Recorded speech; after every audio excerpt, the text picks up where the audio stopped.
מה אתה אבא סתם דיברתי? אני לא חוזר על מה שאמרתי. הנה, קבל. סחוט אותו, ראובן. רגע, רוצה יותר מזה? אני אראה לך את המשקפיים שבאתי איתם? ראובן, סחוט אותו. רגע, דחוף את הכיסאות. ראובן, לא ייכנס. הנה, יש דברים, הנה, הפך את הבגז. יש פה שקיות, הנה. הנה, המשקפיים שמש, הרי משתזף איתם. אורן, תראה איך השתזפת, תראה את התחת שלך, איזה לבנת בתחת ואיזה שחור בגוף. חופשי, אחי, הנה. אנחנו נהנים. אנחנו מזיעים, זה זהה. צלם פה, צלם את הפגש, אחי. יאללה, אחי, אני מזיע, אחי, יש לך מזגן באוטו? לא מקדימה. קדימה, נתן לזה אורן שיקח שנייה. פתח את הבגז. איפה אבא יורד? רומן, אל תדבר הרבה. הנה, מה נשתי תעשה, אחי? עידן, מה עכשיו הולך? עוף פה את הכיסא. אין.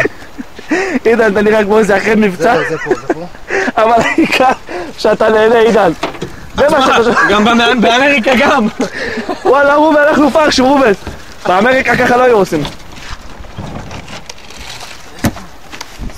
בדקתי עוד משהו? השמן, עידן, השמן. והרשת. לא, שישארו שם. מה עם הלבנים? לא צריך. רק תבדוק אם יש שם דברים חשובים, סכינים וזה. מאור. זהו, רגע, איסוס.